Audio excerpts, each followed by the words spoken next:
అనేటువంటి అంశాన్ని ఈరోజు కొద్ది నిమిషాలు మనందరం కూడా ఆలోచన చేద్దాం. అంటే అందరూ కూడా ప్లజెంట్గా చిరునవ్వుతో మీ మొఖాలు నా వైపు పెట్టి ఎప్పుడు ఆపేస్తాం అన్నట్టుగా కాకుండా కొంచెం ఇంకా బాగా చెప్పండి అన్నట్టుగా ఎంకరేజ్మెంట్గా ఉండాలి ముఖం. ఏమండి ముఖాలు చూస్తున్నప్పుడు ఇంకా చెప్పాలనిపించాలి, కానీ ఆమెనన్నట్టుగా ఉండకూడదు. అలాగ అందరు నా వైపు తిరిగి చూస్తూ వాక్యం వైపు మీ మనసు కేంద్రీకరించాలని మరొక మారు ప్రేమపూర్వకంగా మీకు మనవి చేస్తున్నాను. ఏమండి మరి రక్షణ పొందువారు ఎందరు అనేటువంటి అంశాన్ని కొద్ది నిమిషాలు మనందరం కూడా ఈరోజు ఆలోచన చేద్దామండి. ఎందుకు అంటే ఈరోజు రక్షణ అనగానే మనకేం అర్థమవుతుందంటే, నేను బాప్తిసం తీసుకున్నానండి, బాప్తిసం తీసుకుని సంవత్సరం అయింది, 2 సంవత్సరాలు అయింది, లేకపోతే 5 సంవత్సరాలు అయింది, 10 సంవత్సరాలు అయింది, చాలా సంవత్సరాలుగా నేను దేవుని సన్నిధికి వెళుతున్నాను, నేను రక్షణలోకి వచ్చేసానండి, నేను రక్షించబడ్డానండి అని అప్పుడప్పుడు మనం కొన్ని సందర్భాల్లో మనం మాట్లాడుతుంటామండి. నిజమే, బాప్తిసం తీసుకుంటే మనం రక్షణలోకి వచ్చేసాం, మంచిదే, నేను ఒప్పుకుంటాను. అయితే బాప్తిసం తీసుకున్న మన అందరం కూడా రక్షించబడ్డామా? ఇది నా ప్రశ్న. జాగ్రత్తగా ఆలోచన చేద్దాం కొద్ది నిమిషాలు. ఏమండి బాప్తిసం తీసుకున్న మన అందరము రక్షించబడ్డామా?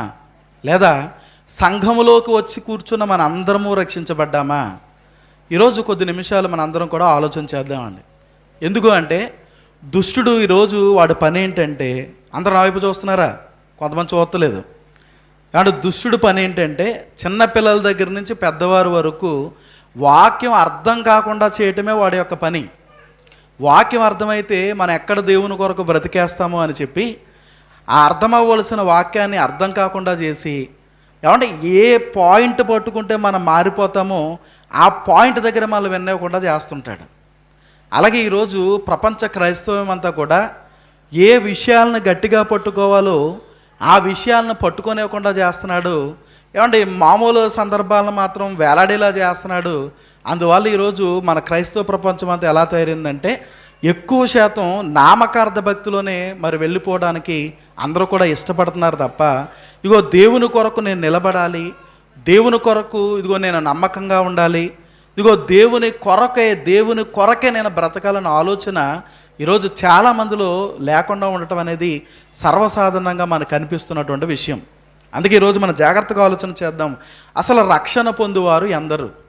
రక్షణ పొందువారు ఎందరు? మనం అనుకున్నట్టుగా బాప్తిసం తీసుకుంటే రక్షణ పొందేసినట్ట, మనం అనుకుంటున్నట్టుగా ప్రతి ఆదివారం దేవుని సన్నిధికి వచ్చి కూర్చుంటే రక్షణ పొందేసినట్ట, లేకపోతే మనం అనుకుంటున్నట్టుగా ఆదివారం లేకపోతే ఆరాధనా కార్యక్రమాల్లో 4 పాటలు పాడినంత మాత్రాన రక్షణ పొందేసినట్ట, లేకపోతే నాలా నిలబడి 1 గంట వర్తమానం ఇస్తే రక్షణ పొందేసినట్ట. అసలు ఏంటి మన రక్షణ పొందటం అంటే? జాగ్రత్త కొద్ది నిమిషాలు మనం ఆలోచన చేస్తూ మరి వాక్యాన్ని మనం పరిశీలన చేస్తూ ముందుకు వెళ్దాం. యేసుక్రీస్తు వారు శరీరధారిగా ఉన్నప్పుడు ఈ ప్రశ్న ఒక వ్యక్తికి వచ్చిందండి.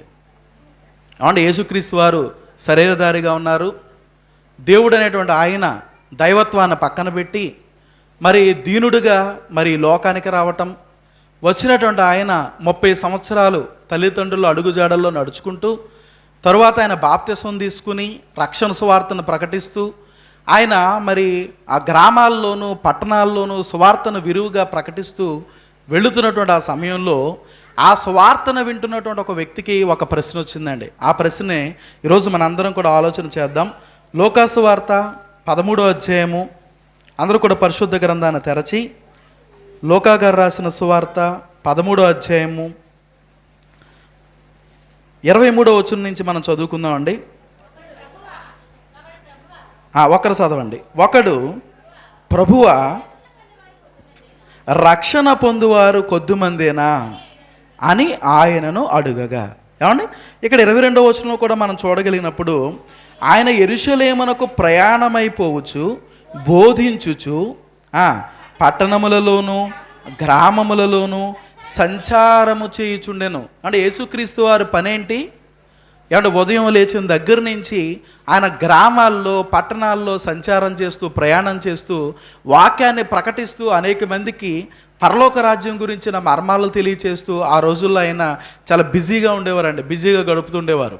అలాగైనా స్వార్థ ప్రకటిస్తూ వెళ్తున్నటువంటి సమయంలో ఒక వ్యక్తి యేసుక్రీస్తు వారిని ఒక ప్రశ్న అడుగుతున్నాడు. ఏమడుగుతున్నాడు? ప్రభువా, రక్షణ పొందువారు కొద్దిమందేనా? చాలా జాగ్రత్తగా విందాం ఈ ప్రశ్న. రక్షణ పొందువారు కొద్దిమందేనా అనే ప్రశ్న అడుగుతున్నాడండి. అడుగుతుంటే దానికి యేసుక్రీస్తు వారు ఏమని సమాధానం చెబుతున్నారు? 24వ వచనం, ఆయన వారిని చూచి ఇరుకు ద్వారమున ప్రవేశింప పోరాడుడి, అనేకులు ప్రవేశింపచూతురు గాని వారి వలన కాదని మీతో చెప్పుచున్నాను. అంటే యేసుక్రీస్తు వారు కూడా వెంటనే సమాధానం చెబుతున్నారు. నాయన, రక్షణ పొందువారు కొద్దిమందేనా అని అడిగిన వెంటనే ఆయన అంటున్నారు కదా, నాయన రక్షణ పొందువారు అబ్బాయి కొద్దిమంది కాదు, చాలామంది ఉన్నారు అంటం లేదైనా. లేదు నాయన, రక్షణ పొందువారు నువ్వు కొద్దిమంది అనుకుంటున్నావు కదా, కొద్దిమంది కాదు, అసలు కొద్దిమంది అని చెప్పడానికి కూడా వీల్లేదు, ఒకలో ఇద్దరు అంటం లేదు ఆయన. ఆయన మరి అడిగిన ప్రశ్నకు సమాధానం అంటే ఒక డిఫరెంట్గా చెప్తున్నట్టుగా మనకు కనపడుతుంది. చూడండి ఏమని చెప్తున్నాడు ఆయన సమాధానం అంటే ఏమని చెబుతున్నాడు? ఇరుకు ద్వారమున ప్రవేశింప పోరాడుడి. ఏమండి, అడిగిన ప్రశ్నకు చెబుతున్న సమాధానానికి ఏమైనా సంబంధం ఉందా? మనమేమంటాం? సంబంధం లేదండి అంటాం. అంటే యేసుక్రీస్తు వారు సంబంధం లేకుండా ఆన్సర్ చెప్తాడు ఆయన? ఆలోచన చేయాలి. అంటే ఇప్పుడు సంబంధం ఉందా లేదా? సంబంధం ఉందండి. కానీ పైన చదువుకుంటూ వెళితే మనకు అర్థం కాదు. రక్షణ పొందువారు కొద్దిమందేనా అని ఒక వ్యక్తి అడుగుతుంటే ఈయన అంటున్నాడు, నాయన ఇరుకు ద్వారాన ప్రవేశించడానికి మీరు పోరాడండి. ఎందుకు పోరాడాలి ప్రభువా? అసలు ఇరుకు ద్వారాన ప్రవేశించడం ఏంటి? ఇప్పుడు ఏ తండ్రి అయినా, లేకపోతే ఏ యజమానుడైనా, లేకపోతే ఏ టీచర్ అయినా తన శిష్యులకి ఏం చెబుతారు? తన కుమారుడికి ఏమని చెబుతాడు? విశాలమైన మార్గంలో నడవమని చెబుతాడు కదా. అంతే కదండి. మన పిల్లలకి ఏం చెబుతాం? ఒరే, తలుపు సందుల్లోకి వెళ్ళకు, ఏదోటి ఉంటుంది అక్కడ కరుస్తుందని చెబుతాం. అలా చెప్పేమంటాం? ఇదిగో గుమ్మంలోంచి నడవరా, ఆ సందుల్లోంచి వెళ్తావేంటి అని అంటాం మనం. అంటే ఒక తండ్రిగా, ఒక తల్లిగా మన పిల్లలను విశాలమైన మార్గంలో నడిపించడానికి ఇష్టపడతాం. కానీ యేసుక్రీస్తు వారు ఏమంటున్నారు ఇక్కడ? ఇరుకు ద్వారంన ప్రవేశించడానికి పోరాడండి అంటున్నాడు. ఇరుకు ద్వారంన ప్రవేశించండి అంటం లేదైనా, అసలు ఆ ప్రవేశించడానికే మీరు పోరాడాలి అంటున్నాడు. ఈ పాయింట్ని అందరూ కూడా క్యాచ్ చేయాలి.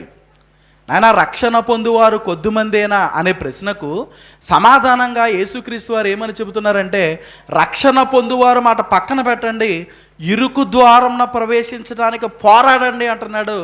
ఎందుకు పోరాడాలో దాని కింద చెబుతున్నాడు ఆయన. ఏమంటున్నాడు ఆయన?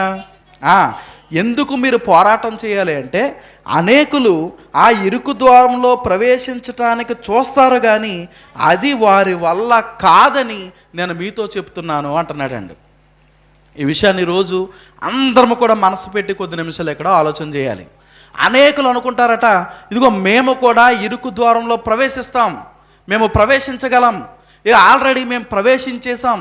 ఏంటి ఇప్పుడు మనం అనుకుంటున్నట్టుగా మేము రక్షణ పొందేశాం, మేము పరలోక రాజ్యపు ద్వారం దగ్గర నిలబడ్డాం, జస్ట్ యేసుక్రీస్తు వారు వస్తే మేఘాల మీద ఆయనతో పాటు మేము వెళ్ళిపోతాం అని ఎలాగైతే మనం భావిస్తున్నామో అలాగే అనేక మంది ఏమంటారంట అంటే ఏమంటారంటున్నాడు ఆయన?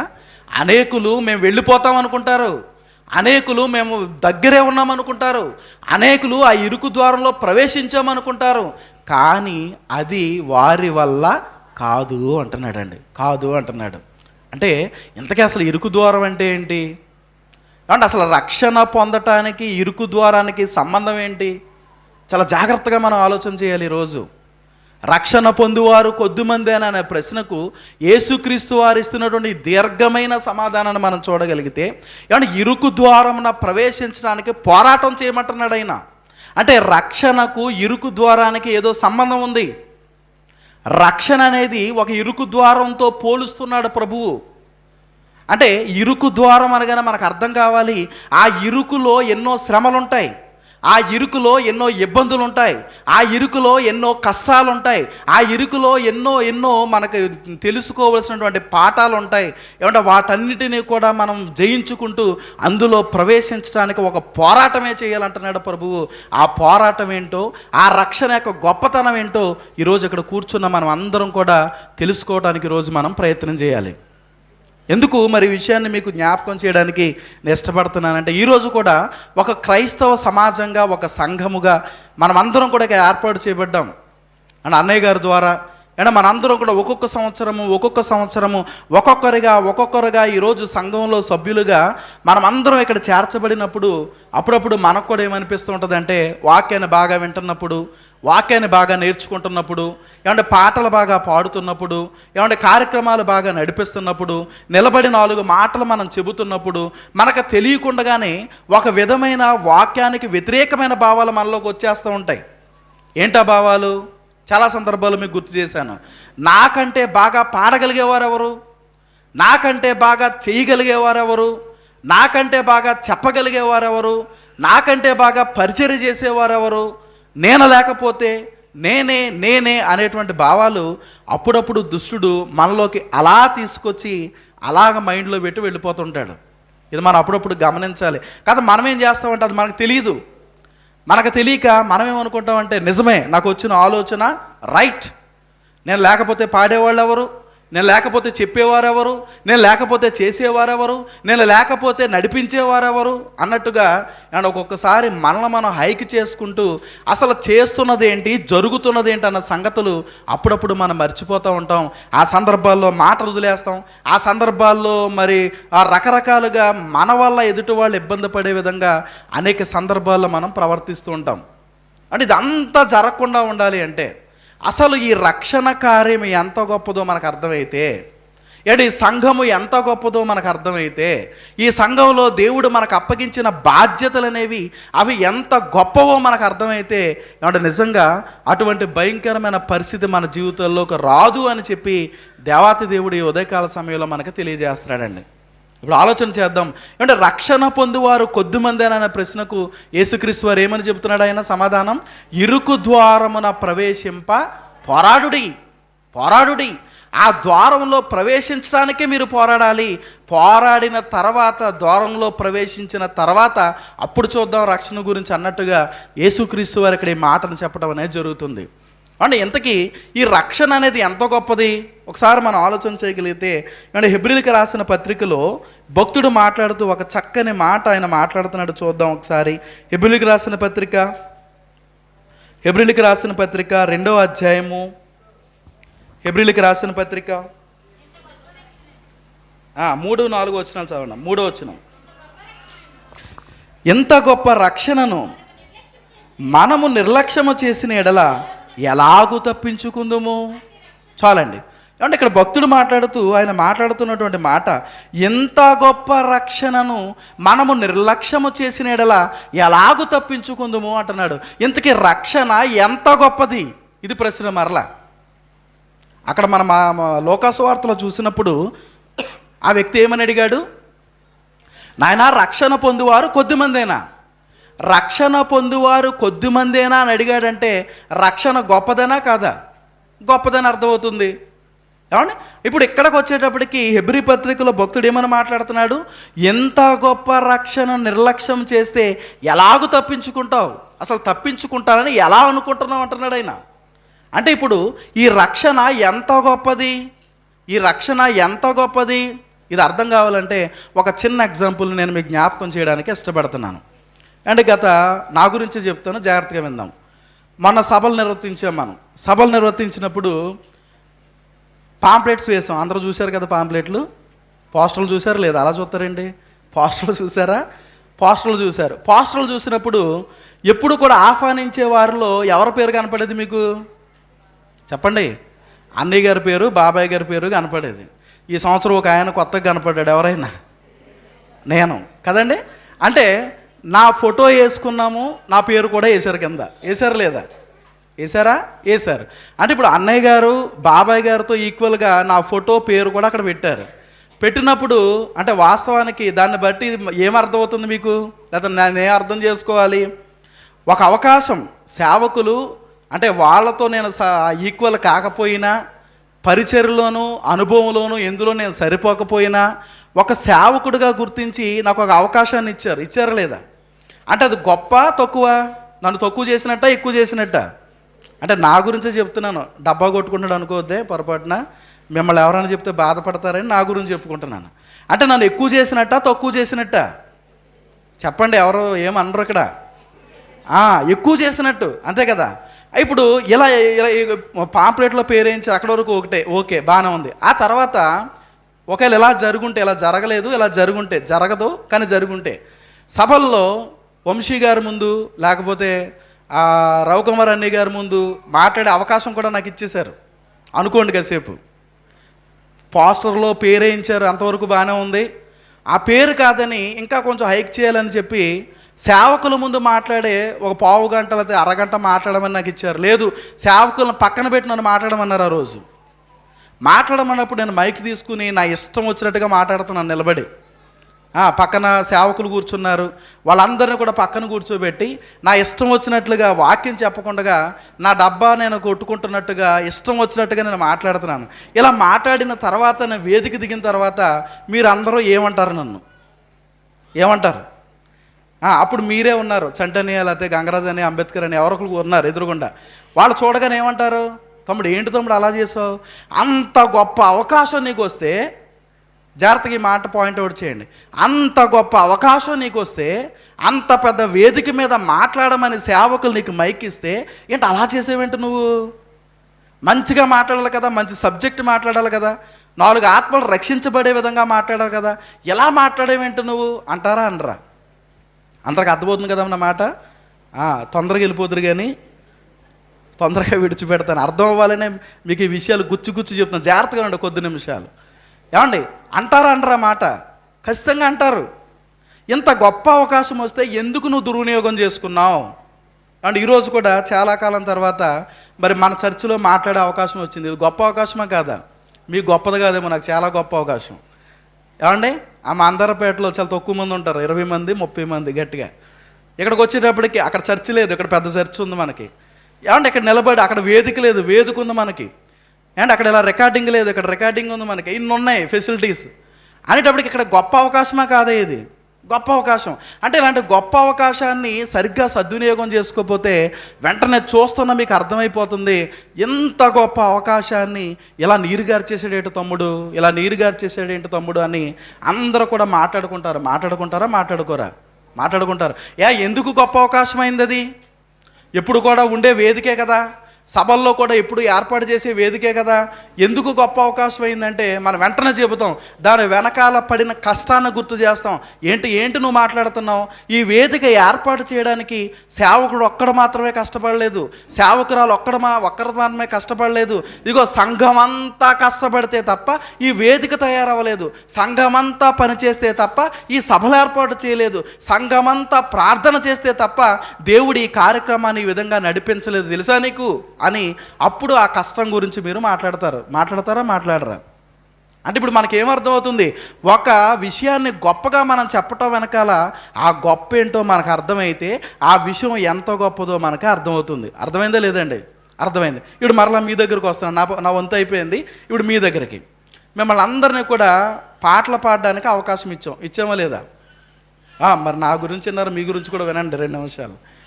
ఇచ్చినప్పుడు 6:30కి స్టార్ట్ చేసాం కార్యక్రమాన్ని. 6:30కి స్టార్ట్ చేసినప్పుడు చక్కగా యవనస్తులు వచ్చారు, పాటలు పాడారు. పెద్దలు వస్తారని 7:15కి చూసాం, రాలేదు. 7 గంటలకు చూసాం, రాలేదు. 7:15కి చూసాం, రాలేదు. 7:30కి వచ్చి పాటమ్మని అడిగారా లేదా? అడిగారు. ఇప్పుడు నేను అడుగుతున్నాను, అంత గొప్ప అవకాశం మీకు ఇచ్చినప్పుడు ఎంతమంది దాన్ని సద్వినియోగం చేసుకున్నారు? జాగ్రత్తగా ఆలోచన చేద్దాం. లాస్ట్ రోజు నా మీద అందరూ కళ్ళెర్ర చేశారు చేయలేదా? ఎందుకు కళ్ళెర్ర చేశారు? ఒక పాట ఇచ్చి దిగిపోమన్నాను, అవునా కదా? ఒక పాట ఇచ్చి వెళ్ళిపోండి, కిందకి వెళ్ళిపోండి అన్నాను. ఆ రోజు అందరికీ కోపం వచ్చింది నా మీద. ఎందుకు వచ్చింది కోపం? ఒక్క పాట ఇచ్చానని కోపం వచ్చింది. ఇప్పుడు అదే విషయాన్ని మిమ్మల్ని అడుగుతున్నాను, ఒక్క పాట ఇచ్చానని మీకు కోపం వచ్చింది కదా, అంత పెద్ద వేదిక మీద ఒక్క పాట ఇచ్చాడు తమ్ముడు మాకు అని మీకు కోపం వచ్చింది కదా. అదే విషయాన్ని మిమ్మల్ని అడుగుతున్నాను, అంత గొప్ప వేదిక మీద అంత గొప్పగా దేవుణ్ణి ఆరాధించే గొప్ప అవకాశం దేవుడు సేవకుడు ద్వారా మీకు ఇచ్చినప్పుడు మీరులో ఎంతమంది దాన్ని సద్వినియోగం చేసుకున్నారు? ఆలోచన చేయండి. దొరికేసాం అనుకుంటున్నారు కదా? జాగ్రత్తగా ఆలోచన చేద్దాం. అంటే ఎంత గొప్ప అవకాశాన్ని, అంతమంది త్యాగం, మన త్యాగం అదంతా కూడా, మన ప్రార్థనా ఫలం, దేవుడు మన మీద కనికరపడ్డాడు. ఏమంటే మన ఇష్టాన్ని నెరవేర్చాడా 3 రోజులు దేవుడు అక్కడ? పోన్లే, నా పిల్లలు ఇష్టపడుతున్నారు, మీటింగులు పెడదాం అనుకుంటున్నారు, సువార్తను అందిద్దాం అనుకుంటున్నారు అని చెప్పి ఆయన కనికరపడి ఆ 3 రోజులు మంచి వాతావరణాన్ని ఇచ్చి, మంచి సౌండ్ సిస్టమ్ ఇచ్చి, సేవకులకు ఆరోగ్యాన్ని ఇచ్చి, అంత చక్కగా కార్యక్రమాన్ని నడిపించేటప్పుడు పాటలు పాడేటువంటి ఆ కార్యక్రమంలో మనం ఏ టైంకి వచ్చాం? ఇక్కడ ఏ సాకులు చెప్పడానికి ఒప్పుకోను నేను.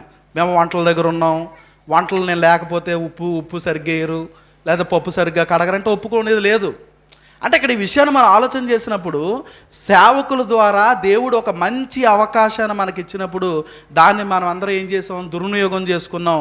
అంటే మళ్ళీ ఈ అవకాశం రావాలంటే ఎన్ని రోజులు వెయిట్ చేయాలి? ఎగ్జాక్ట్గా 365 రోజులు వెయిట్ చేయాలి, అనగా సంవత్సరం వెయిట్ చేయాలి. మరలా వేదిక దొరుకుతుందా మీకు? ఇప్పుడు వెళ్ళి సాయంత్రం ఎక్కి ఆ వేదిక ఎక్కి పాట పాడిన ఎవరైనా వింటారా? ఎవరు వినరు. అంటే మరలా సంవత్సరానికి ఒకవేళ మనం బ్రతుకుంటే, ఒకవేళ ఆర్థికంగా దేవుడు మనం స్థిరంగా ఉంచితే, ఆ ప్రభుత్వం అన్నీ కూడా అనుకూలంగా ఉంటే, అంటే సేవకుల ద్వారా ఆ కార్యక్రమం సంకల్పించబడితే అప్పుడు తప్ప మళ్ళీ ఆ వేదికెక్కి పాట పాడే అవకాశం మనకి రానే రాదు. అయితే అది ఎంత గొప్పదో మనకు అర్థమవుతుంది. ఇప్పుడు ఇది అన్నీ చెప్పాక ఇప్పుడు గొప్పదా కాదా సంగతి? గొప్పది. మరి ఎంత గొప్పదనేటువంటి ఆ కార్యక్రమంలో ఎంతమంది పాలుభాగస్తులయ్యారంటే, కోపం ఇచ్చి మానేసిన వాళ్ళు కొందరు, మాకు ఇంటికాడ కుదరట్లేదని వేదిక ఎక్కని వాళ్ళు కొందరు, నన్ను పిలవలేదని ఎక్కని వాళ్ళు కొందరు, నాకు ఎందుకు వచ్చిందిలే అని కూర్చున్న వాళ్ళు కొందరు, ఇలాగ అందరూ కూడా మినహాయించి కొంతమంది మాత్రమే ఎక్కారు. ఆ ఎక్కిన వాళ్ళు కూడా సమయానికి వేదిక ఎక్కలేదు. ఏమంటే ఇలాగ మనం చూడగలిగితే చాలా ఫాల్ట్లు మనకు కనబడుతున్నాయి. ఈ సంగతి అంతా ఇప్పుడు మైండ్లో పెట్టుకుని ఇప్పుడు చెప్పేదాన్ని జాగ్రత్తగా ఆలోచన చేయండి. అండ్ నేను ఏదో మీకు కళ్ళబొల్లి మాటలు చెప్పడానికో తిట్టడానికో విషయాలు నేను చెప్పలేదు. అంటే ఇప్పుడు ఆ వేదిక అనేది ఎంత గొప్పదో మనకు అర్థమైతే మన నిర్లక్ష్యం కూడా ఎంత గొప్పదో మనకు అర్థమవుతుంది. ఆ విషయం చెప్పడానికే విషయాలు నేను చెప్తున్నాను. అర్థమైంది కదండి? ఆ వేదిక అనేది ఎంత గొప్పదో మనకు అర్థమైతే ఆ 3 రోజులు మనం చూపిన నిర్లక్ష్యం కూడా ఎంత గొప్పదో మనకు అర్థమవుతుంది. ఈ విషయాన్ని మనసులో పెట్టుకుంటే ఇప్పుడు హెబ్రీయులకు రాసిన పత్రికలో భక్తుడు ఏమని మాట్లాడుతున్నాడు? ఎంత గొప్ప రక్షణను మనము నిర్లక్ష్యం చేస్తే ఎలా తప్పించుకుంటామంటున్నాడంటే, ఇప్పుడు రక్షణ ఎంత గొప్పది? జాగ్రత్తగా ఆలోచన చేద్దాం. రక్షణ ఎంత గొప్పది? ఇప్పుడు రక్షణ త్యాగం కూడా మనకు అర్థం కావాలి. ఇప్పుడు పైనుంచి చదువుదాం. రక్షణ ఎంత గొప్పదో మనకు తెలియాలంటే ఈ రక్షణ వెనకాల ఉన్న త్యాగం ఏంటో మనకు తెలియాలి. మొదటి వచనం చదువుదాం. మొదటి వచనం, కావున మనము వినిన సంగతులను విడిచిపెట్టి కొట్టుకుని పోకుండునట్లు వాటి యందు మరీ విశేష జాగ్రత్త కలిగి ఉండవలెను. అండ్ భక్తుడు సంఘానికి ముందుగా ఒక విషయాన్ని చెబుతున్నాడు. ఇగో రక్షణ చాలా గొప్పదినైనా, రక్షణ చాలా గొప్పది. రక్షణ అంటే బాప్తిసం తీసుకోవడంతో ముగిసిపోయేది కాదు. నువ్వు యేసుక్రీస్తువాని స్వరక్షకుడిగా అంగీకరించి బాప్తిసం తీసుకుని సంఘంలో చేర్చబడినప్పుడు ప్రారంభమవుతుంది. అది నీ జీవిత చరమాంకంతో అది ముగించబడుతుంది అన్న సంగతిని ఇక్కడ తెలియజేస్తూ ఆయన ఏ విషయాన్ని చెబుతున్నాడు? కావున మనము వినిన సంగతులను విడిచిపెట్టి కొట్టుకుని పోకుండానట్లు వాటి యందు మరీ విశేష జాగ్రత్త కలిగి ఉండవలెను. వేటి యందు విశేష జాగ్రత్త కలిగి ఉండవలెను? మనము వినిన సంగతులు. దేవుడు ప్రతి ఆదివారము, ప్రతి నియామక కూడికలో, ప్రతి సభలలో తన సేవకులు నిలవబెట్టి ఏ సంగతులైతే మనకు తెలియజేస్తున్నాడో ఆ సంగతులందు ఇప్పుడు ఏం కలిగి ఉండాలట? మనం ఈ మాట జాగ్రత్త ఎక్కించుకోవాలి మైండ్కి. ఆ సంగతులందు ఏం కలిగి ఉండాలట? మనం మరీ విశేష జాగ్రత్త. అందుకే ఇక్కడ వాక్యం చెప్పేటప్పుడు నా వైపు చూడండి, పిల్లలను పట్టించుకోవద్దు, లేకపోతే నా వైపు చూడండి, కొద్ది నిమిషాలు వాక్యం వైపు మీ మనసు కేంద్రీకరించండి, ఇవన్నీ చెప్పటం వెనకాల ఉద్దేశం ఏంటనుకుంటున్నారు? ఇక నిలబడి నేను ఏదో బాగా చెప్పేస్తానని కాదు, నిలబడి మేము ఏదో చేసేస్తామని కాదు. ఈ చెప్పబడుతున్న వాక్యం ఇది దేవునికి సంబంధించింది కనుక ఈ వాక్యం ఎంత గొప్పదో ఇక్కడ ఆయన చెబుతున్నాడు. ఏమని చెబుతున్నాడు? వినిన సంగతులు విడిచిపెట్టి కొట్టుకుని పోకుండా ఉండాలంటే ఇప్పుడు మనం ఏం చేయాలట? ఈ మాటల యందు మరీ విశేష జాగ్రత్త కలిగి ఉండాలట. మరీ విశేష జాగ్రత్త కలిగి ఉండాలట. ఇప్పుడు కిందకు వద్దాం. 2వ వచనం. ఎందుకు జాగ్రత్త కలిగి ఉండాలి? దేవదూతల ద్వారా పలుకబడిన వాక్యము స్థిరపరచబడినందున ప్రతి అతిక్రమమును అవిధేయతయు న్యాయమైన ప్రతిఫలము పొంది ఉండగా. ఒక మంచి నిర్వచనాన్ని ఇక్కడ భక్తుడు మాట్లాడుతున్నాడండి. నాన్న, ఎందుకు మేము వాక్యం పట్ల మరీ విశేష జాగ్రత్త కలిగి ఉండాలి? విని విడిచిపెడితే ఏమవుతుంది? ఇక్కడ కూర్చున్న మనలో చాలామందిలో డౌట్ ఉంటుంది. జాగ్రత్తగా విందాం, కొద్ది నిమిషాలు ముగించేస్తాను. ఇక్కడ కూర్చున్న మనలో చాలామందిలో డౌట్ ఉంటుంది, వాక్యం ఎవరు చెప్పినా 2 చెవులు పెట్టి వినాలా, మనసు పెట్టి దాన్ని అంగీకరించాలా, అంగీకరించకపోతే ఏమవుతుంది, అసలు వాక్యంలో ఉన్న గొప్పతనం ఏంటి అని చెప్పి అప్పుడప్పుడు మనకు అనిపిస్తూ ఉంటుందండి. అయితే ఇక్కడ భక్తుడు ఏమని మాట్లాడుతున్నాడు అండి, వాక్యం ఎందుకు వినాలి మీరు అంటే ఆయన అంటున్నాడు కదా, దేవదూతల ద్వారా పలుకబడిన వాక్యము స్థిరపరచబడింది అంటున్నాడు. ఇంతకీ ఏంటి ఆ వాక్యం? దేవదూతల ద్వారా పలకబడిన ఏ వాక్యం స్థిరపరచబడింది అంటే, వాక్యం అనగానే మనకు 2 కనపడుతుంటాయి బైబిల్లో. ఏంటది? ఒకటి ఈ 66 పుస్తకాలు ఉన్నటువంటి దేవుని మాటలు, అవునా కదా అంటే, అవునా కదా, మాట్లాడండి. ఈ 66 పుస్తకాలు ఉన్న దేవుని మాటలకు ఉన్న పేరు వాక్యము. అలాగే వాక్యం అన్న పేరు ఇంకొక ఆయనకు ఉంది, ఎవరైనా మన ప్రభు అయిన యేసుక్రీస్తు వారు. తెలుసు కదా అందరికీ, ఆది యందు వాక్యం ఉండేను, వాక్యము దేవుని యొద్ద ఉండేను, వాక్యము దేవుడే ఉండేను. కిందకు వచ్చేటప్పటికి ఆ వాక్యము శరీరధారి అయి కృపాసత్య సంపూర్ణుడిగా మన మధ్య నివసించాను. అంటే వాక్యం అనే పేరు బైబిల్ గ్రంథముగా ఈ గ్రంథంలో ఉన్న మాటలకు ఉంది. అలాగే వాక్యమై ఉన్న యేసుక్రీస్తు వారికి కూడా వాక్యం అనే పేరు ఉంది. అయితే ఇక్కడ ఈ కాన్సెప్ట్ మనం జాగ్రత్తగా ఆలోచన చేయగలిగితే, ఈ రక్షణ అనేది ఎవరితో ముడిపడి ఉంది? యేసుక్రీస్తు వారితో. రక్షణకు మూలం ఎవరు? యేసుక్రీస్తు వారు. యేసుక్రీస్తు వారితో ముడిపడినటువంటి ఈ రక్షణ కార్యక్రమానికి అంటే వాక్యాన్ని జాగ్రత్తగా మీరు వినాలి అంటున్నాడు. అంటే బైబిల్లో ఉన్న ఈ 66 పుస్తకాల గురించి భక్తుడు మాట్లాడుతున్నాడు. దీని పట్ల మీరు విశేష జాగ్రత్త కలిగి ఉండాలి అంటున్నాడు. ఆ తర్వాత కింద వచనంలోకి వచ్చేటప్పటికి ఆయన ఏమని మాట్లాడుతున్నాడు? దేవదూతల ద్వారా పలుకుబడిన వాక్యము స్థిరపరచబడింది అంటున్నాడు. స్థిరపరచబడింది అంటున్నాడు. ఇంతకీ దేవదూతల ద్వారా పలకబడిన వాక్యం ఏంటి? ఎలా స్థిరపరచబడింది? ఏమండి, ఆ స్థిరపరచబడడం వల్ల ఏం జరిగింది అంటున్నాడు? ప్రతి అతిక్రమము, ప్రతి అవిధేయత ఏమండి న్యాయమైన ప్రతిఫలం పొందాయి అంటున్నాడు. అండ్ ఈ కాన్సెప్ట్ చాలా సున్నితంగా ఉంటుంది, చాలా జాగ్రత్తగా మనం అర్థం చేసుకోవడానికి ప్రయత్నం చేయాలి. దేవదూతల ద్వారా పలకబడిన వాక్యము స్థిరపరచబడితే, ఆ స్థిరపరచబడిన ఆ దేవదూతల ద్వారా పలకబడిన వాక్యం వల్ల మన ప్రతి అవిధేయత, మన ప్రతి అతిక్రమము న్యాయమైన ప్రతిఫలం పొందిందట. న్యాయమైన ప్రతిఫలం పొందిందట అంటే ఇక్కడ ఏం జరిగిందని కనపడుతుంది? ఒక క్రియ జరిగింది. వాక్యము స్థిరపరచబడడం ద్వారా ఒక క్రియ జరిగింది. ఈ పాటికే మీకు మైండ్లో ఒక కాన్సెప్ట్ రన్ అవుతూ ఉండాలి. ఏంటి ఆ క్రియ? ఏమంటే మన పాత నిబంధన గ్రంథంలో చూసినప్పుడు యేసుక్రీస్తు వారి గురించి అనేక ప్రవచనాలు మనం చూస్తూ ఉంటాం. ఇదిగో కన్యక గర్భవతి కుమారుని కొనును అంటే చూసామా లేదా? చూసాం.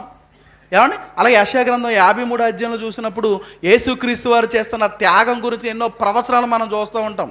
అలాగే పాత నిబంధన గ్రంథంలో మరి భక్తులైన వారు ఎన్నో ప్రవచనాలు యేసుక్రీస్తు వారి గురించి మాట్లాడడం మనం చూస్తూ ఉంటాం. ఏమండి ఈ మాటలన్నీ కూడా కొత్త నిబంధనలోకి వచ్చేటట్టుగా ఒక నెరవేర్పుగా కనపడుతూ ఉంటాయి. ఆ ప్రభు అయిన యేసుక్రీస్తు వారే శరీరధారిగా ఈ లోకానికి రావటం. ఎందుకంటే శరీరధారిగా రాకముందు యేసుక్రీస్తు వారు ఎవరు? జాగ్రత్తగా ఆలోచించేద్దాం. అంటే ఎందుకు మీరు చాలా జాగ్రత్తగా వినాలి.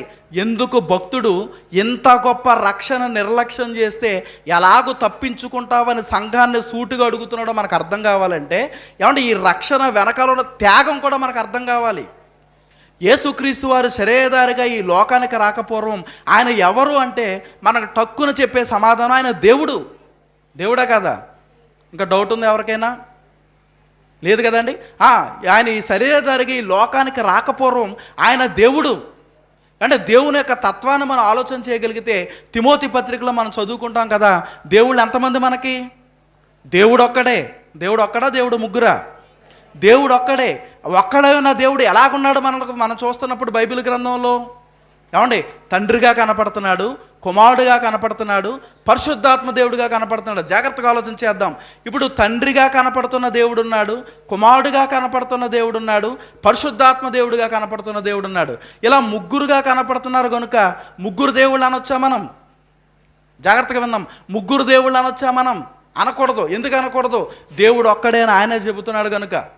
నిర్గమాకాండం 20వ అధ్యాయంలో మనం చూసినప్పుడు పైన ఆకాశం అందే కానీ, కింద భూమి అందే కానీ, భూమి కింద ఉండు నేల అందే కానీ ఏ రూపాన్ని చేయకూడదని చెప్పుకుంటూ వస్తూ ఆయన చెబుతున్న మాట, ఇగో నేను ఒక్కడనే దేవుణ్ణి అని మాట్లాడుతుంటాడు అక్కడ ఆయన. నేను ఒక్కడనే నీకు దేవుణ్ణి, నేను తప్ప వేరొక దేవుడు నీకు ఉండకూడదు అంటాడు ఆయన. అంటే దేవుడు ఒక్కడే అని చెబుతున్న ఆయన ఏంటంటే ముగ్గురు వ్యక్తులుగా కనపడుతున్నాడు. ముగ్గురు వ్యక్తులుగా కనపడినంత మాత్రాన ముగ్గురు దేవుళ్ళు అని కాదు, ఒక్క దేవుడే అని మనకు అర్థం. జాగ్రత్త అర్థం చేసుకోవడానికి ప్రయత్నం చేద్దాం. ఇప్పుడు ఈ ముగ్గురు దైవిక వ్యక్తులుగా కనబడుతున్నటువంటి ఈయనలో విన్నాం జాగ్రత్తగా, ముగ్గురు దైవిక వ్యక్తులుగా కనబడుతున్నటువంటి మన దేవునిలో ఎవరెవరు ముగ్గురుగా మనం చూస్తున్నాం? ఒక ఆయన తండ్రిగా, ఒక ఆయన కుమారుడుగా, మరొక ఆయన పరిశుద్ధాత్మ దేవుడుగా. ఈ ముగ్గురు కలిస్తే ఏకదేవుడు. అర్థమవుతుంది కదండి? తండ్రి, కుమార, పరిశుద్ధాత్మ ముగ్గురు కలిస్తే ఏకదేవుడు. అంటే ఆ త్రిత్వమై త్రియేకమై ఉన్న దేవుణ్ణే మనం ఆరాధిస్తున్నాం. ఇప్పుడు ఈ కుమారుడైనటువంటి ఈ దైవిక వ్యక్తిగా ఉన్నటువంటి ఈయన ఇప్పుడు ఎలా వచ్చాడు భూమి మీదకి? జాగ్రత్తగా ఆలోచించేద్దాం. శరీరాన్ని ధరించుకుని వచ్చాడు ఆయన. వింటున్నారు కదా? ఏమంటే కుమారుడైన దేవుడుగా ఉన్నటువంటి ఈయన శరీరాన్ని ధరించుకుని యేసుక్రీస్తు ప్రభులు వారిగా ఈ లోకానికి ఆయన వచ్చారు. ఈ లోకానికి యేసుక్రీస్తు వారిగా లేకపోతే నజరేయుడైన యేసుగా పిలవబడినంత మాత్రాన ఇప్పుడు ఈయన దేవుడు కాకుండా పోతాడా? కాదు. ఆయన వాస్తవానికి ఆయన దేవుడు. అర్థమవుతుంది కదండి? వాస్తవానికి ఆయన స్వరూపం దైవ స్వరూపం.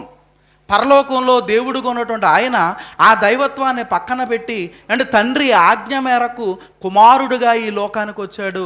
వచ్చినంత మాత్రాన ఆయన కుమారుడుగా మనం చూడకూడదు, ఆయన కూడా దేవుడు. ఎవరండి ఆయన? దేవుడు. దైవత్వంలో ఒక దైవిక వ్యక్తి అయిన.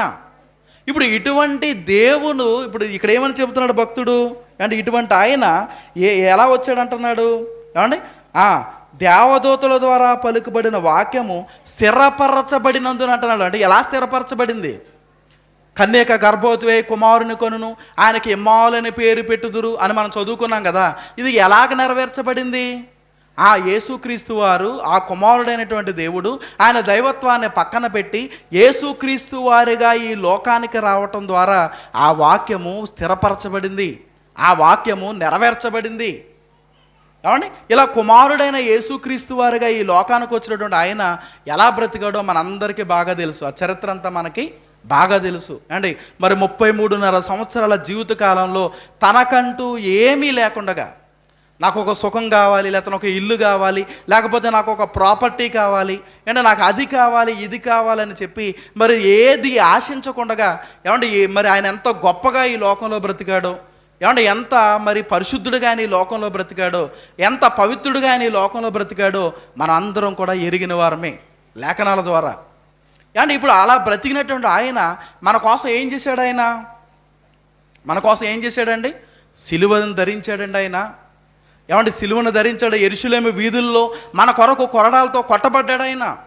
ఏమంటే యెరూషలేము వీధుల్లో మన కొరకు ముఖం మీద ఉమ్మి వేయించుకున్నాడు ఆయన. ఏమంటే రాణుల వారి చేత మరి విపరీతంగా మరి పిడిగుద్దులు తిన్నాడు ఆయన. ఏంటి సిలువలో మన కొరకు ఆకాశానికి భూమికి మధ్యలో వేలాడదీయబడ్డాడు ఆయన. అంటే సిలువలో మన కొరకు తలవాల్చి తన ప్రాణాన్ని అప్పగించాడు ఆయన. ఇలా మన కొరకు ఇంత త్యాగం చేసిన వారు ఎవరు అంటే మనకు అర్థమవుతుంది, ఆయన దేవుడు.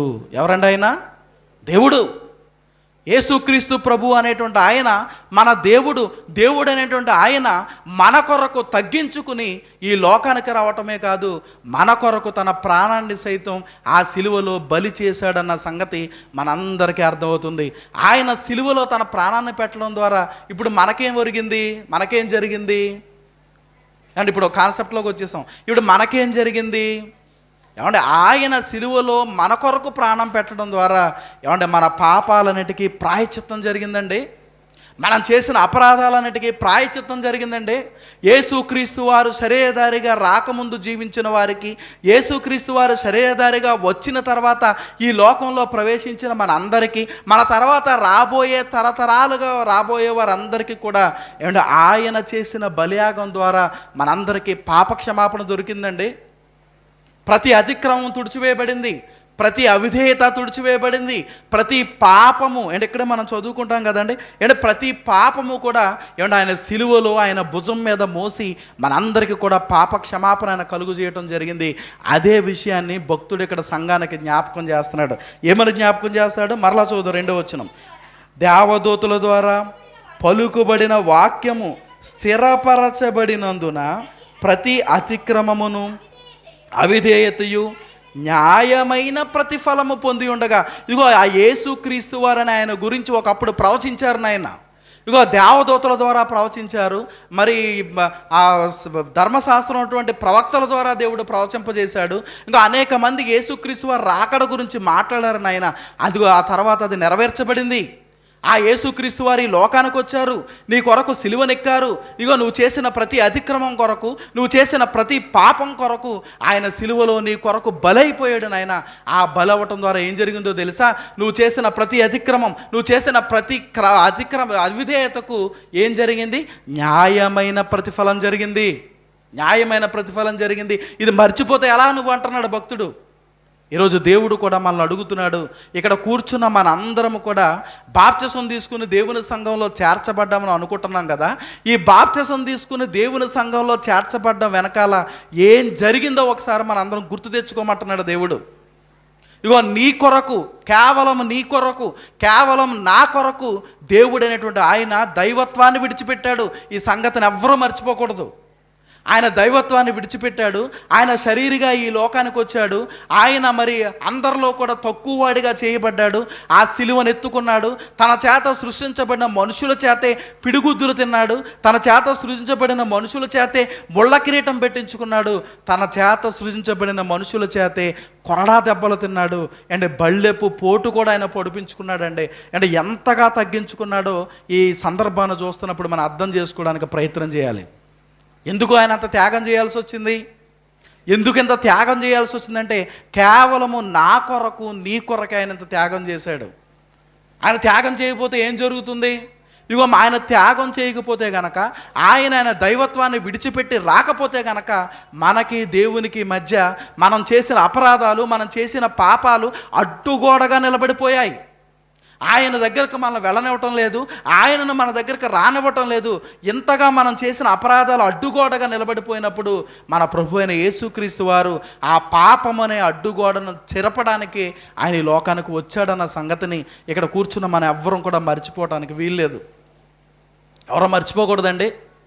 ఏదో ఆదివారం వచ్చింది, ఆదివారం కాబట్టి ఆరాధనకు వెళ్ళాలి, ఆ మంగళవారం కాబట్టి మరి ఆ కూడికి వెళ్ళాలి, కృతజ్ఞతా కూడికి కాబట్టి వారింటికి వెళ్ళకపోతే బాగోదు అన్నట్టుగా మనం ఏదో ఆచారబద్ధంగా దేవుని సన్నిధిలోకి వచ్చేవారుగా మనం ఉంటే గనక, అంటే మనము దేవుని త్యాగాన్ని ఏమాత్రం కూడా గుర్తుపెట్టుకోలేని వారు మన సంగతి ఒకసారి మనం జ్ఞాపకం చేసుకోవాలి. అందుకే భక్తుడు మాట్లాడుతున్నాడు, ఇంత గొప్ప రక్షణ, నీకు వచ్చిన రక్షణ ఎంతో గొప్పదో తెలుసా? నీవు రక్షణలోకి రావటానికి కారణం ఇగో నీ ప్రభువు, ఆ సిలువలో వేలాడుతున్న ఆ ప్రభువును చూడొకసారి అంటున్నాడు ఆయన. ఆ దేవుని చూడొకసారి అంటున్నాడు ఆయన. దేవుడైన ఆయన ఎక్కడ?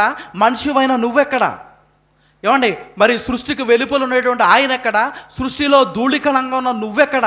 మట్టి స్వరూపిగా ఉన్న నువ్వెక్కడ? మహిమా స్వరూపైన ప్రభువెక్కడ? అటువంటి గొప్ప దేవుడు నీ కొరకు తగ్గించుకుని ఈ లోకానికి వచ్చి నీ కొరకు సిలువనెక్కి నీ పాపాలన్నింటినీ ఆయన భుజం మీద మోస్తే నువ్వు ఎంత గొప్పగా రక్షణ అనేది నీ దగ్గరకు వస్తే ఆ రక్షణ నువ్వు ఎలా చూస్తున్నావు అని అడుగుతున్నాడు దేవుడు. జాగ్రత్తగా ఆలోచన చేద్దాం. ఎంతో గొప్ప రక్షణను నువ్వు ఎలా చూస్తున్నావు అని అడుగుతున్నాడు దేవుడు. ఈరోజు ఇక్కడ కూర్చున్న మనందరం కూడా ఆలోచన చేయాలి. మనకు కూడా రక్షణ ఇదే పద్ధతిలో వచ్చిందండి. ఈరోజు మనం రక్షించబడ్డాము అంటే మనం అనుకుంటున్నాం, నేను రక్షణలోకి వచ్చేసానండి, నేను బాప్తిసం తీసేసుకున్నానండి, బాప్తిసం తీసేసుకున్నాను కాబట్టి నేను ఎలా ఉన్నా పర్లేదండి, మాటలు ఎలాగున్నా పర్లేదు, ఆలోచనలు ఎలాగున్నా పర్లేదు, క్రియలు ఎలాగున్నా పర్లేదు, నాకు టికెట్ దొరికింది కాబట్టి నేను పరలోకం వెళ్ళిపోతాను అనుకుంటే మనంత ఫూలిష్నెస్ ఉన్నవాళ్ళు ఇంకెవరు లేరు అంటుంది బైబిల్. ఆయన మాట్లాడుతున్నాడు. అండ్ ఇంకొక మాట మరల ఇక్కడికి ఒకసారి లోకాసు వార్తకు వచ్చేద్దాం. లోకాసు వార్తకు వచ్చేస్తే ఇక్కడ మనకు అర్థమవుతుంది, ఒకవేళ మనమే కనుక ఆలోచనతో ఉంటే, నేను బాప్తిసం తీసుకున్నాను కనుక దేవుడు నాకు ఎందుకు ఇవ్వడ పరలోకం అనుకుంటే కనుక, నేను దేవుని మందిరంలో ఉంటున్నాను కనుక దేవుడు నాకు ఎందుకు ఇవ్వడ పరలోకం అనుకుంటే కనుక, నేను పాటలు పాడుతున్నాను కనుక దేవుడు నాకు ఎందుకు ఇవ్వడ పరలోకం అనుకుంటే కనుక, ఏమంటే అంతకంటే గొప్ప ధన్యతలు ఇక్కడ వ్యక్తి అడుగుతున్న వ్యక్తి కనపడుతున్నాడు. ఈ అడుగుతున్న వ్యక్తి ఎక్కడున్న వ్యక్తి? ఏమండి, యేసుక్రీస్తు వారితో తిరుగుతున్న వ్యక్తే కదండి. జాగ్రత్తగా ఆలోచన. ఏమడుగుతున్నాడు ఆయన? ప్రభువా, రక్షణ పొందువారు కొద్దిమందేనా?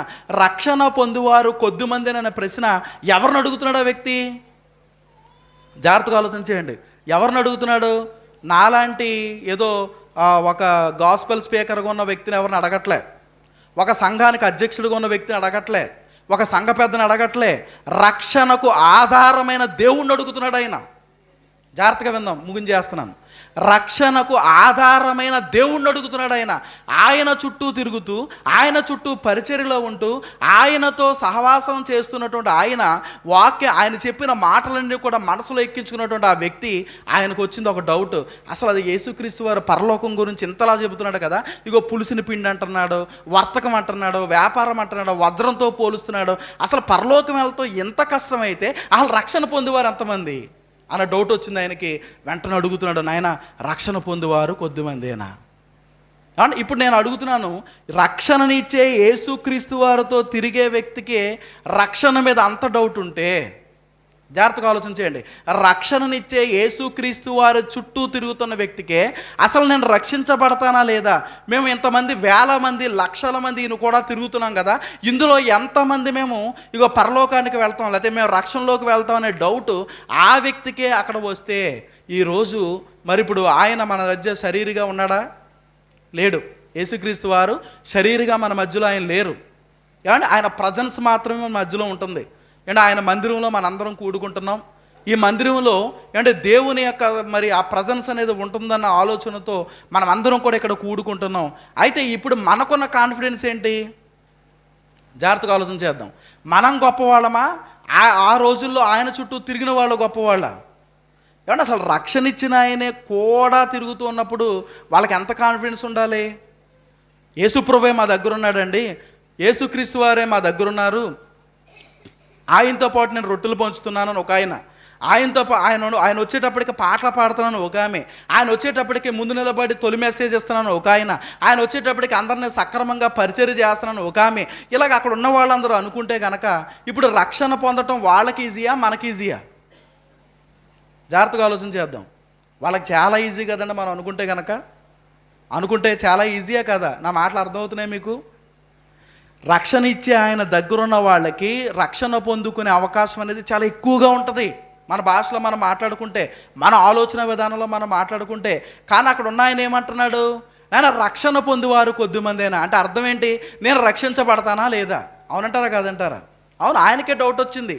నేను నీ చుట్టూ తిరుగుతున్నాను కదా, వాక్య పరిచర్యలో సహకరిస్తున్నాను కదా, ఇగో ఆ పని చేస్తున్నాను కదా, ఈ పని చేస్తున్నాను కదా, నేను అసలు రక్షించబడతాననే డౌట్ ఆయనకే వస్తే, ఈరోజు సంఘాల్లో ఏమంటే వాక్యమే ఉన్నటువంటి యేసుక్రీస్తు వారి దగ్గరకు వచ్చిన మనకు అసలు ఉన్న కాన్ఫిడెన్స్ ఏంటో ఈరోజు మనం ఆలోచన చేయాలి.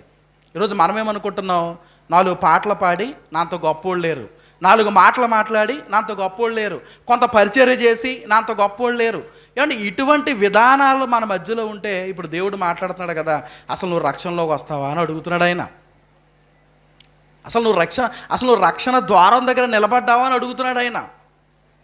ఎందుకు అలా అడుగుతున్నాడు ఆయన అని అంటున్నాడు కదా, ఏమంటున్నాడు? ఇరుకు ద్వారమున ప్రవేశింప పోరాడుడి. ఈ రక్షణ మార్గం అనేది నాయన ఇరుకు ద్వారం లాంటిది, ఇరుకు ద్వారం లాంటిది. ఈ ఇరుకు ద్వారంలో మీరు ప్రవేశించడానికి, అసలు అందులో అడుగు పెట్టడానికే మీరు పోరాటం చేయాలి. అడుగు పెట్టడానికే మీరు పోరాటం చేయాలి. అడుగు పెట్టిన తర్వాత ఇక జీవితకాల పోరాటం అది, ఇక జీవితకాల పోరాటం అది. ఇగో నీ జీవితం అంతా నీ మనసుతో పోరాటం చేయాలి, జీవితం అంతా నీ మాటలతో పోరాటం చేయాలి, జీవితం అంతా నీ బ్రతుకుతో పోరాటం చేయాలి. ఇగో జీవితం అంతా నీ పరిశుద్ధతను కాపాడుకోవడానికి, నీ పవిత్రతను కాపాడుకోవడానికి నీ జీవితకాలం అంతా నువ్వు పోరాటం చేయవలసి ఉండగా ఏంటి నాయనా నువ్వు మాట్లాడుతున్నావు అని అడుగుతున్నాడు ఆయన. జాగ్రత్తగా ఆలోచన చేద్దాం. అందుకే ఈ కిందకు వచ్చేటప్పటికి ఆ యేసుక్రీస్తు వారు ముగించుకుందాం. ఇక యేసుక్రీస్తు వారు ఏమని మాట్లాడచ్చు అంటే 25వ వచనం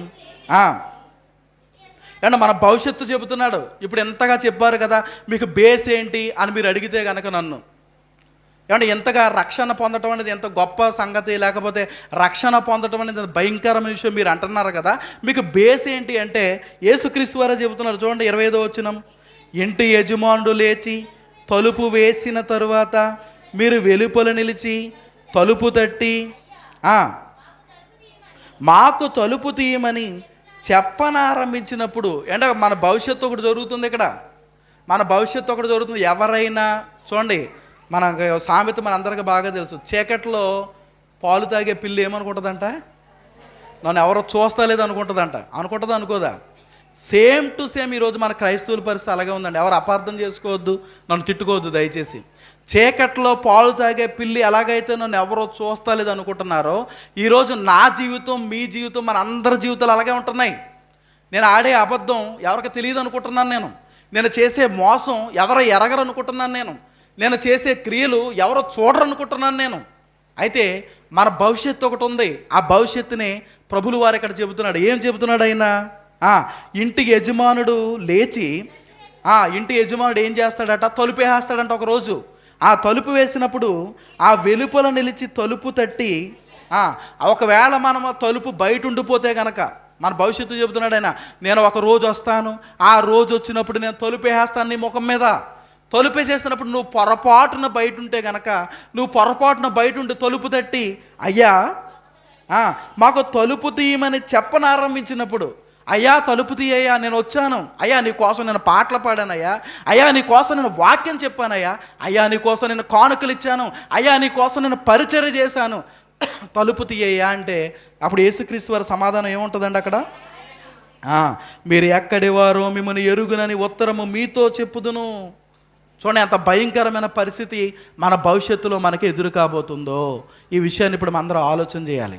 ఈ స్థితిలో ఇంకెవరైనా ఉన్నామా? ఒకసారి ఆలోచన చేయండి. దేవుడు ఎంత ఆయుష్కాలం ఇచ్చినా, అంటే దేవుడు ప్రతి సంవత్సరము రోగాల బారిన పడిపోతున్నా తిరిగి ఆరోగ్యాన్ని ఇచ్చి మళ్ళీ కుదుటపడేలా చేసి ఆయుష్కాలను పెంచుతూ మనం ముందుకు తీసుకువెళ్తున్నా, ఇంకా మన మనసు మార్చుకోకుండా నేను బాప్తిసం తీసేసుకున్నానులే, టికెట్ నా చేతిలో ఉంది, యేసుప్రభు ఎప్పుడొస్తే అప్పుడు వెళ్ళిపోతానని చెప్పి మారకుండా ఎవరైనా బ్రతుకుతుంటే కనుక వాళ్ళతో దేవుడు మాట్లాడుతున్నమాట. ఇక బాప్తిసం తీసుకున్న వాళ్ళ గురించి దేవుడు మాట్లాడటం లేదే, ఇంకా వాళ్ళ పరిస్థితి వదిలేసినట్టే. ఏమంటే బాప్తిసం తీసుకుని జాగ్రత్త పడకుండా ఉన్న వారి గురించి దేవుడు మాట్లాడుతున్నాడు. మీరు బాప్తిసం తీసుకున్నారు మంచిదే, మీరు సంఘంలోకి వెళ్తున్నారు మంచిదే, మీరు పాటలు పాడుతున్నారు మంచిదే, ఇగో మీరు కార్యక్రమాలు చేస్తున్నారు మంచిదే. అయితే మీరు మనసు మార్చుకోలేదు కనుక, వాక్యాన్ని మీ హృదయంలో స్థిరపరచుకోలేదు కనుక, వాక్యమై ఉన్న నాకు మీరు లోబడలేదు కనుక, ఇగో వాక్యానికి విధేయులుగా మీరు బ్రతకలేదు కనుక, మీ ఇష్టాన్ని సంఘంలో నెరవేర్చాలని అనుకుంటున్నారు కనుక, ఇప్పుడు నేను ఏం చేస్తానో తెలుసా? మీ ముఖం మీద నేను తలుపు వేసేస్తాను అంటున్నాడు. ఈ తలుపు వేసినప్పుడు మీరు వస్తారు, తలుపు తడతారు, అయ్యా తలుపుది, అయ్యా తలుపుది అంటే నేనేమంటాను? మీరు ఎక్కడి వారో నాకు తెలియదు. అప్పుడు మీరేమంటారు? అయ్యా అలా అంటారేంటి తండ్రి? నేను మీ సముఖమందు తిన్నాము, మీ సముఖమందు మేము త్రాగాము, నీవు మా వీధుల్లో బోధించావు. నువ్వు మా వీధిలోకి వచ్చి బోధిస్తున్నప్పుడు, నీ సేవకుడు ద్వారా ఉన్నతమైన మాటలను వినిపించినప్పుడు నేనే కదయ్యా నీకు చైరేశాను, నేనే కదయ్యా వాటర్ బాటిల్ తీసుకొచ్చి ఇచ్చాను, నేనే కదయ్యా ప్రేమ విందు ఏర్పాటు చేశాను, నేనే కదయ్యా రోజు ఖర్చంతా భరించానని చెప్పి మనం గొప్పలు చెప్పుకుంటామంట రోజు. అప్పుడు ఏమంటాడు ఆయన? అప్పుడు ఆయన మీరు ఎక్కడి వారో మిమ్మల్ని ఎరుగునని మీతో చెప్పుచున్నాను, అక్రమము చేయు మీరందరూ నా యొద్ద నుండి తొలగిపోండని చెప్పాను. చూడండి ఎంత భయంకరమైన మాట. ఎవరిని అంటున్న మాటలు ఇవి? బాప్తిసం తీసుకొని వారిని అంటున్న మాటలు కాదు. అసలు వాళ్ళకి ఆ ఎంట్రీయే లేదు, అసలు ఆ ఎంట్రీయే లేదు, ఆ ప్రభువు దగ్గరకు వచ్చే అవకాశమే లేదు వాళ్ళకి. బాప్తిసం తీసుకుని టికెట్ నా చేతిలో ఉంది, యేసు ప్రభు ఎప్పుడు వస్తే అప్పుడు, ఎప్పుడు చచ్చిపోతే అప్పుడు నేను పరదేశికి వెళ్ళిపోతానని నామకార్థ భక్తితో బ్రతుకు మారకుండా, జీవితాన్ని మార్చుకోకుండా, మారు మనసు లేకుండా, ఇష్టం వచ్చినట్టు లోక సంబంధమైన సాంప్రదాయాల్లో బ్రతుకుతున్నటువంటి మన గురించి మాట్లాడుతున్న మాట ఇది. ఒకరోజు వస్తాను నాయన, వస్తావా ప్రభా? వస్తాను, ఒకరోజు తలుపేసేస్తాను మీ కళ్ళ ముందే, రక్షణ తలుపు అనేది వేసేస్తాను. అప్పటి వరకు ఓపెన్గా ఉంది కదా, ఈ ఓపెన్గా ఉన్నటువంటి రక్షణ ద్వారా నేనే మూసేస్తాను. మూసేసినప్పుడు నువ్వు బయట ఉంటావేమో పొరపాటున చూసుకో. నువ్వు బయట ఉండు, నువ్వు ఎంత తలుపు తట్టినా నేను తలుపు తీయను, నువ్వు ఎంత గీసి మొర్ర పెట్టినా నువ్వెవరో తెలియదని ముఖం మీద నేను చెబుతాను. అక్రమం చేయవాడమని నేను అంటాను. ఇవో నా నోటి ద్వారా ఆ మాట నువ్వు అనిపించుకుంటే నీ అంత భయంకరమైన జన్మం కోడుకుండదు, నువ్వు గుర్తుపెట్టుకు అని చెప్పి దేవాతి దేవుడు ఇక్కడ చెప్పకనే 2000 సంవత్సరాల క్రితం ఈ మాటలన్నీ మనకు చెబుతున్నాడండి. ఈరోజు మనం ఆలోచన చేయాలి. ఈరోజు మనం ఏ పరిస్థితుల్లో ఉన్నాం? సంఘానికి వస్తూ మారు మనసు లేకుండా, బాప్తిసం తీసుకుని బ్రతుకు మారకుండా, పరిచర్యలో ఉంటూ ప్రభువుకు పనికి రాకుండా, ఒకవేళ ఇష్టం వచ్చినట్టు మనం ఏమైనా బ్రతుకుతున్నామేమో ఒకసారి మనందరం ఆత్మ పరిశీలన చేసుకోవాలి. ఎలా బ్రతుకుతున్నాం? కుటుంబంలో సాక్ష్యం బాగుంటుందా? సంఘంలో సాక్ష్యం బాగుంటుందా? సమాజంలో మన సాక్ష్యం బాగుంటుందా, చేసే పనుల్లో మన సాక్ష్యం బాగుంటుందా అంటే ప్రతీదీ కూడా మనం పరీక్ష చేసుకోవాలండి. చూడండి, అప్పుడప్పుడు మన క్రైస్తవ సమాజంలో కొంతమంది అంటుంటారు, ఏంటి అబద్ధం ఆడకపోతే ఎలా వెళ్తుందండి జీవితం, మోసం చేయకపోతే ఎలా వెళ్తుందండి బ్రతుకుబండి అనేటి తప్పుడు మాటలు అప్పుడప్పుడు కొంతమంది మాట్లాడుతుంటారండి. అది చాలా తప్పు. అలాగే అది అదేనండి, ఇది ఇదేనండి. ఏమండి అంటే మరి దేవుని పాస్టర్ గారు వచ్చి ప్రార్థన చేయాలి, అలాగే మా పనులు మేము చేసుకుంటామండి, చాలా తప్పండి. అంటే ఇప్పుడు దుష్టుణ్ణి విడిచిపెట్టడం లేదు, దేవుణ్ణి విడిచిపెట్టడం లేదు. కాబట్టి దేవుడు ఈ మధ్యాహ్న కాల సమయంలో మనతో మాట్లాడుతున్నాడు. ఈరోజు ఇంకా ఇక్కడ కూర్చున్న మనలో ఎవరమైనా ఆ రక్షణ ద్వారం దగ్గరికి రావడానికి పోరాటం చేయకుండా చతికిల పడిపోతే కనుక దేవుడు మరొక అవకాశం ఇస్తున్నాడు. నీ కన్ను నేను అభ్యంతరపరుస్తుందా, పోరాటం చేయి. అందుకే మత్తయి సువార్త మరి 5-6 అధ్యాయాల్లో మనం చదువుకుంటాం, నీ కన్ను నేను అభ్యంతరపరిస్తే దాన్ని పెరికి తీసేయమంటాడు, నీ చెయ్యి నేను అభ్యంతరపరిస్తే దాన్ని నరికి పడే అంటాడు. దాని అర్థం ఏంటి? నీలో ఉన్న ఆశలు, నీలో ఉన్న కోరికలు, నీలో ఉన్నటువంటి ఆ భయంకరమైన లోక సంబంధమైన విధానాలు వాటిని చంపేసుకొని చెబుతున్నాడు ఆయన. దేవుల్లోకి వచ్చిన తర్వాత కూడా వాటిని చంపుకోకుండా అవే ఇవే అన్నట్టుగా మనం వెళ్ళిపోతే కనుక ఏమంటే దేవుడు అంటున్నాడు, నేను కాండ్రకించి నీ ముఖం మీద ఉమ్మేస్తాను అంటున్నాడు ఆయన. ఏమంటే దేవుడు మనల్ని ఎలా ఉండాలని కోరుకుంటున్నాడో ఒక మాట చూపించి నేను ముగిస్తాను. చూద్దామండి ఒకసారి ప్రకటన గ్రంథము 3వ అధ్యాయము. అంటే దేవుడు మనల్ని ఎలా ఉండాలని కోరుకుంటున్నాడో చూడగలిగితే ప్రకటన గ్రంథము 3వ అధ్యాయము 4-5 వచనాలు ఒకసారి మనం చదువుకుందామండి. 4-5. అయితే తమ వస్త్రములను అపవిత్రపరుచు కొనని కొందరు సార్దీసులోని యొద్ద ఉన్నారు. అంటే సంఘం గురించి మాట్లాడుతున్నాడు. ఆల్రెడీ వస్త్రాలు పాడు చేసుకున్న వాళ్ళు ఉన్నారు. ఇప్పుడు దాకా మనం మాట్లాడుకున్నాం కదా, మేము బాప్తిసం తీసుకున్నాం, మాకేంటి, మేము ఆల్రెడీ టికెట్ సంపాదించేసుకున్నాం, సినిమాలు చూసినా పర్లేదు, ఆల్రెడీ టికెట్ మా చేతిలో ఉంది, వ్యభిచారం చేసినా పర్లేదు, ఆల్రెడీ టికెట్ మా చేతిలో ఉంది, మోహపు చూపులు చూసినా పర్లేదు, ఆల్రెడీ టికెట్ మా చేతిలో ఉంది, ఇగో యవ్వనస్తురాలను నా ఇష్టం అన్నట్టుగా మనం అనుకుంటే కనుక వీళ్ళంతా కూడా సంఘంలో వస్త్రాలు చెడగొట్టేసుకున్న వాళ్ళు, మాసిపోని వీళ్ళ బట్టలన్నీ కూడా. అయితే ఇదే సంఘంలో వస్త్రాలు చెరుపుకొని వారు కొంతమంది ఉన్నారట. మళ్ళీ చదవండి మాట. అయితే తమ వస్త్రములు అపవిత్రపరుచుకొనని కొందరు సార్దీసులోని యొద్ద ఉన్నారు. వారు అర్హులు గనుక తెల్లని వస్త్రములు ధరించుకుని నాతో కూడా సంచరించెదరు. చూడండి ఎంత ధన్యత ఇస్తున్నాడో. ఈ చిన్న జీవిత కాలంలో, ఈ చిన్న ఆయుష్కాలంలో మన వస్త్రాలు మరి పాడు చేసుకోకుండా, అంటే మన వస్త్రాలు కలుషితం చేసుకోకుండా, అనగా మనం ధరించుకొని ఈ రక్షణ వస్త్రం అనేది అపవిత్రం చేసుకోకుండా జాగ్రత్తగా కాపాడుకోగలిగితే, అంటే మాట తప్పిపోకుండా, ఆలోచనలో తప్పిపోకుండా, క్రియల్లో తప్పిపోకుండా, లోక సంబంధమైన పాప సంబంధమైన సాంప్రదాయాల జోలికి మనం వెళ్లకుండా కొద్ది కాలం ఈ చిన్న ఆయుష్కాలంలో మన జీవితాన్ని కాపాడుకోగలిగితే దేవుడిచ్చే ధన్యత చాలా గొప్పగా కనబడుతుందండి. ఎంత గొప్ప ధన్యత అది, ఎంత గొప్ప ధన్యత అది. ఆ మాట చదవండి. వారు అర్హులు గనుక తెల్లని వస్త్రములు ధరించుకుని నాతో కూడా సంచరించెదరు. ఎవరితో కూడా సంచరిస్తాం అండి? ఎవరితో కూడా సంచరిస్తాం? మన ప్రభువుతో సంచరిస్తామండి. తెల్లని వస్త్రాలు ధరించుకుని పరిశుద్ధుడైనటువంటి మన ప్రభువుతో ఆ పరలోక రాజ్యములో, ఏమంటే ఆ మహాపట్టణములో ఆయనతో కలిసి సంచరించే ఆ మహా గొప్ప ధన్యత దేవుడు మనకిస్తున్నప్పుడు ఎందుకండి ఈ లోకాన్ని చూసి మనం మోసపోతున్నాం? ఎందుకండి ఈ లోక సాంప్రదాయాలను చూసి మోసపోతున్నాం? ఎందుకండి ఈ అవిధేయతలో మనం పడిపోతున్నాం? ఎందుకండి అతిక్రమాల జోలికి మళ్ళీ వెళ్ళిపోతున్నాం? ఎందుకండి లోబడే తత్వం మనకి వచ్చేస్తుంది అంటే ఆలోచన చేద్దాం ఒకసారి. ఇంకా కింద మాట చదివితే ఇంకా బాగుంటుంది. జయించువాడు అలాగున తెల్లని వస్త్రములు ధరించుకొనును, జీవ గ్రంథములో నుండి అతని పేరు ఎంత మాత్రమును తుడుతుపెట్టక నా తండ్రి ఎదుటను ఆయన దూతల ఎదుటను అతని పేరు ఒప్పుకొందును. సంఘములతో ఆత్మ చెప్పుచున్న మాట చెవిగలవాడు వినుగాక అంటున్నాడండి. అంటే జీవ గ్రంథంలో మన పేరు తుడిచిపెట్టబడకుండా ఉండాలి అంటే ఏమండి మరి యేసుక్రీస్తు వారితో మనం చక్కగా ఆ రాజవీధుల్లో, బంగారు వీధుల్లో మనం తిరగాలి అంటే, తెల్లని వస్త్రాలు వేసుకుని పరిశుద్ధుడైన ప్రభువుతో మన సంచారం చేయాలంటే ఈ చిన్న జీవితంలో మనం నమ్మకం కలిగి బ్రతకాలి. చాలా దేవుడు మనకిచ్చిన టాస్క్ అనేది చాలా చిన్నది అంటే ఇది ఒక హోంవర్క్ అనుకోండి. దేవుడు ఈ భూమి మీదకి మనల్ని పంపించి ఒక చిన్న హోంవర్క్ అనేది మనకి ఇచ్చాడు అనుకోండి. ఈ హోంవర్క్ అనేది పర్ఫెక్ట్గా మనం చేయగలిగితే అంటే మన వస్త్రాలు అపవిత్రపరుచుకోకుండా, అనగా మన జీవితాలు అపవిత్రపరుచుకోకుండా, అది మాట రూపంలో కానీ, చూపు రూపంలో కానీ, ఆలోచన రూపంలో కానీ, క్రియల రూపంలో కానీ మన జీవితాలను తప్పిపోకుండా మనం కాపాడుకోగలిగితే పరిశుద్ధుడైన ప్రభువుతో మనం ఉంటాం.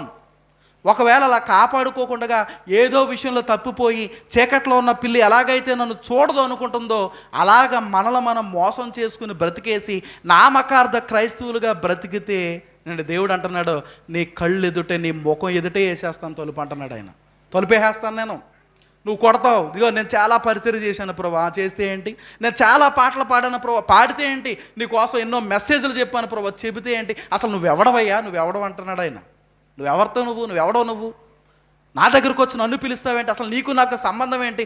నేను పరిశుద్ధుడైనప్పుడు నా పరిశుద్ధతలో చిన్న 1% కూడా నీలో కనపడతలేదు కదా, 0.00001 కూడా నీలో లేదు కదా, అలాంటప్పుడు నువ్వెవరో నా దగ్గరకు వచ్చి మాట్లాడడానికి అని చెప్పి ఆయన అంత ఘోరంగా మనతో మాట్లాడే పరిస్థితికి మనం తెచ్చుకోకూడదు అని చెప్పి దేవాతి దేవుడు ఈ మధ్యాహ్న కాల సమయంలో మనకు తెలియజేస్తున్నాడు. కాబట్టి ఈ మాటలు మన హృదయంలో భద్రం చేసుకుందాం. దీన్ని బట్టి మనకు అర్థమవుతుంది, ఇప్పుడు రక్షణ పొందేవారు ఎంతమంది అండి? కొద్దిమందా, ఎక్కువ మందా? సమాధానం మన దగ్గరే ఉంది. ఎందుకంటే రక్షణ పొందేవారిలో నేనున్నానా? రక్షణ పొందేవారిలో మీరున్నారా? ఆ సమాధానం కూడా మన దగ్గరే ఉంది. కాబట్టి ఈ విషయాలన్నిటిని కూడా మన హృదయంలో భద్రం చేసుకుని రక్షణ పొందటం అనేది ఆల్రెడీ ఎంటర్ అయ్యామంతే. దీన్ని కాపాడుకోవటానికి మనం పోరాటం చేయాలి. మన జీవితకాలం అంతా పోరాటం. అనేక శ్రమలు వస్తాయి, నిందలు వస్తాయి, ఇబ్బందులు వస్తాయి. ఏమంటే ఎన్నో దుష్టుడు ఎన్నో రకాలుగా మనం శోధించడానికి ప్రయత్నం చేస్తాడు. అది భార్య రూపంలోనా, భర్త రూపంలోనా, తల్లిదండ్రుల రూపంలోనా, అంటే ఎన్నో రకాలుగా వాడు మనల్ని ఇబ్బంది పడడానికి గురి చేస్తాడు. అయినప్పటికీ కూడా అంటే మన వస్త్రాలు నలిగిపోకుండా, చిరిగిపోకుండా, మాసిపోకుండా వాటిని జాగ్రత్తగా రక్షణ వస్త్రం అనేది మనం కాపాడుకోగలిగితే మన ప్రభు వచ్చినప్పుడు ఆయనతో పాటు చక్కగా ఆయనతో సంచారం చేసే అంత గొప్ప ధన్యతలోనికి మనం వెళ్ళిపోతాం. కాబట్టి ఈ మాటలు మనందరం కూడా హృదయంలో భద్రం చేసుకుని చక్కగా దేవుని కొరకు బ్రతకాలను కోరుకుంటూ ఈ మాటలు ముగిస్తున్నాను.